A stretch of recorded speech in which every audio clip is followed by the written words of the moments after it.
I've like secretly just like been a mess. Like there's just a lot going on, but we're doing our best, and I'm trying to get out some of these videos with as much vigor as I can. But that all being said, I actually finally took the time to read some stuff because honestly, for a long time, I could only muster up the strength to read Tower of God and One Piece, some comics here and there.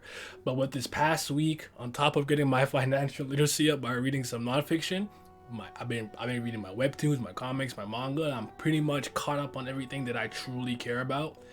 That includes Hardcore Leveling Warrior. I'm gonna restart Kubera because it's been like 4 years since I've read that. I might have to restart Lookism, but I'm thinking about starting a Webtoon podcast where, but I think as a collective, as a channel, we'll have to choose about six to talk about, and then if we deviate, we'll go to there. But anyways, we talk about unOrdinary, what's been happening recently, because I think I kind of got a lot to say. I got no time to parlay, unless it's big checks or parlays. I've been rich, it's not far away. Light the spliff and I stargaze. Consultation with the constellations. They said the world was in a dark phase. It got me desperado for protection. Carry big strap in a guitar case.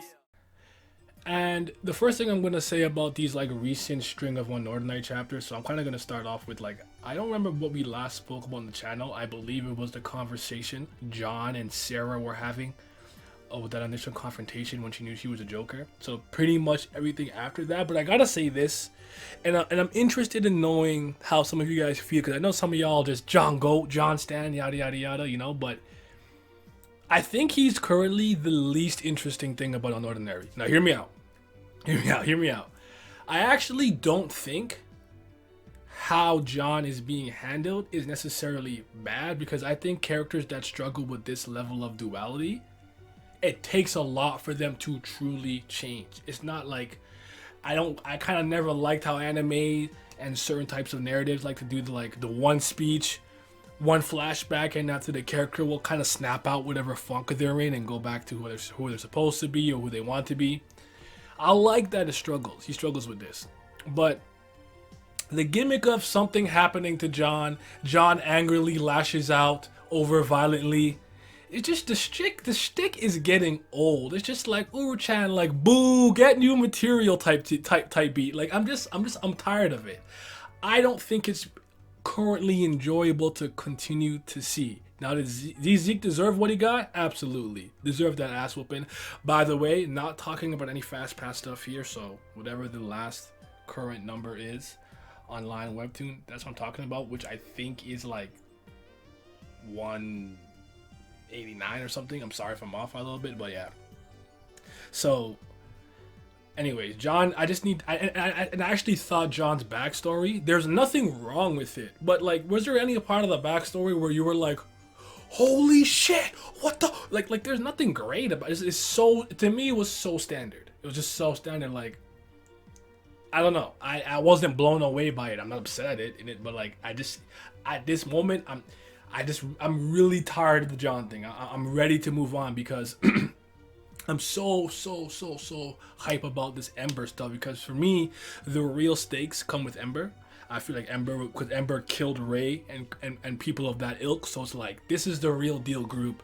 And when this narrative decides to take that tonal shift into a lot more serious story, not just high school kids with powers like bullying each other, I think it's gonna get real, and I think it needs to happen when Wellston, let's say, so to speak, like the students in Wellston and our main characters are people we focus on, when they're the most divided. I think that's when the threat of Ember needs to be its most prominent, because no one is together, no one is unified. John is being a loose cannon all the way in that corner. I think that's the best time for this stuff to come into play. I think the stuff with Keon, I think Keon is going to be a focus eventually. The principal, I think, is very interesting. I want to know more about Dr. Darren, Sarah's sister.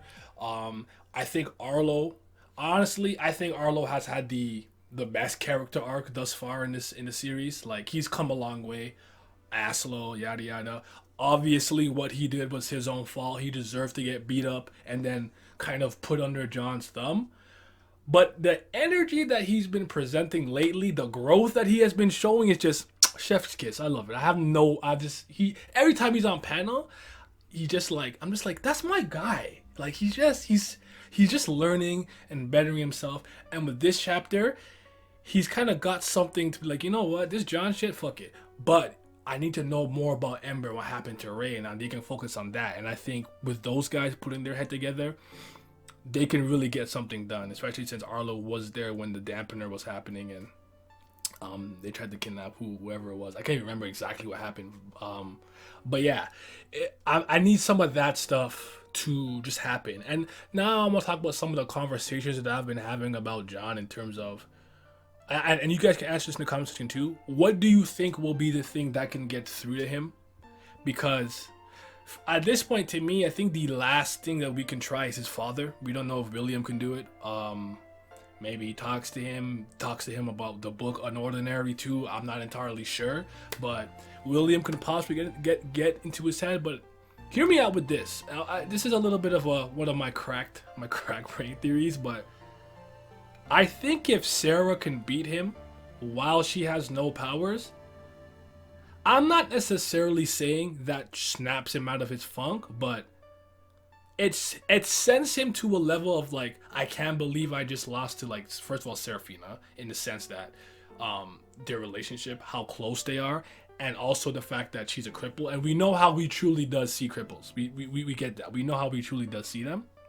I feel like a loss like that is a true shock to his system, because think about it like this.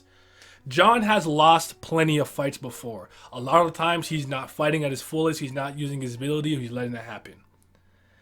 Then when he was on the come up, it was more like John was very rebellious. So even though you beat him, he would rebel. It wasn't like a crushing, pride, ego shattering, let me keep my head down looking like, no, I want the smoke. And especially when he got his ability, it was more like, I just can't beat you yet, right? So I don't think the concept of him just losing, or even if he lost to like a level 10, I think he would just be like, okay, I gotta get stronger and train himself up and his ability up until he can handle that level 10. But if he loses to a cripple, what is it to train for? You lost to somebody with no powers, right? I think that type of shock will actually fuck with him mentally and emotionally, and whatever. I feel like it could, like with that turn, it could get worse before it gets better, but I think that's the change I think that's the thing that could invoke the change in John, if it's not just that. I think Sarah beating him with no powers, which would be crazy too if she beat him with no powers and then got them back too. That would be kind of, that'd be interesting. I don't know if you guys agree with that. That's just what I was thinking. Had a conversation with Vince a little bit and some of the boys, but yeah. By the way, to tangent back to like John's duality real quick, that they don't deserve my sympathy and my mercy. What was that about? Are you God? Who did you think you were? Like, why did he say like they don't deserve it? Like they don't deserve my protection. Like, bro, relax over there. Like, you're not the only person who's going through this type of shit. There's other people who are crippled with weaker powers and abilities to get bullied all the time. Like, my biggest problem with John is he acts like he's the only one who's going through it. And now he has enough power to be in the system, fight it, overthrow it, whatever. And what does he want to do? Cry. Can't stand him. Sorry. But I just remember that one scene. I'm like, bro, he definitely flexed on them, but I don't know. I do think that it is important that he came out as me, I'm the king now. So we'll see what he does with that kind of responsibility and power. He's a lost cause as far as I'm concerned. But anyways, we'll see what happens with him. Now, Cecile, my favorite, best girl, shout out. I feel like something bad is going to happen to her. I have a bad feeling about this because she's kind of like the underhanded, Smeagol character that kind of snakes her way into the role that she's in. So it's like, I don't have a good feeling about this. And obviously with John, the way he is, he's going to just continuously lash out at her. I understand the paper is what's important to and whatnot, but I don't know if it was worth it. I really don't. I hope nothing bad happens to her because I'll cry. I'll cry every time. I will. Do you want to see a grown man cry? Anyways, that's my thoughts on unOrdinary for the time being. I think it's time for another discussion to come up sooner rather than later. I'll see what everyone is saying and I'll see if I can get it together. But I can't think of anything particularly specific that I need to talk. Oh well, I would be like a fool to not even mention Claire. So the Claire stuff, just seeing her explain the story, seeing Claire back in the day, and the role that she had and who she is and how she ties into John's narrative, John's past and whatnot. It was good to see that. It was good to see that, and seeing her currently and how she currently sees him and whatnot. It's very interesting to see that, and I want to know if she's going to play a bigger role moving forward, or if she's did I say Cecile? Or no, I meant Claire. Claire. I wonder if Sarah will actually confide or follow up or ask Claire more questions. And then I'm wondering if the best friend, the other dude, if he's gonna come to the picture at some point and what his involvement could be. There's a lot to do here, a lot of good stuff here, but I fear unOrdinary going down the path of a lot of webtoons that I like, where a whole lot of nothingness happens for a long enough time where I say I'll take a break and never come back. I've done that with Lookism. I've done that with Girls of the Wilds and some other webtoons where it's not even like I'm not enjoying it. It's just that the weekly slog is just not hitting. So I'm gonna let them stack up a little. I did with Noblesse too often, where I may not read Noblesse for like 3 months and then boom, read about, give or take how many chapters, whatever. But we'll see with unOrdinary. I hope we kind of really dive into the Ember stuff and kind of get the story rolling.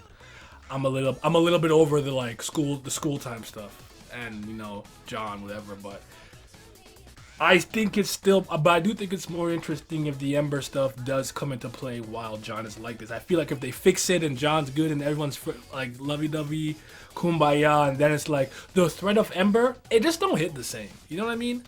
It's like when the threat, like in a comic book sense, when the threat to Earth comes, when our heroic group is divided, that's when it's like, oh my god, like this guy came, Darkseid is here, but bro, Superman's not talking to Batman, Batman's mad at Wonder Woman, that's when it's like the intensity and the actual stakes get really, really high. But let me know what you guys think. Quick little video on unOrdinary. Not heavily edited or anything like that. I just kind of want to get my like random disorganized thoughts off, because it's kind of therapeutic. I kind of like going out the cuff like that. Anyways, I'm out of here. Your tears all falling, my heart is froze. Can't talk to me, but I can't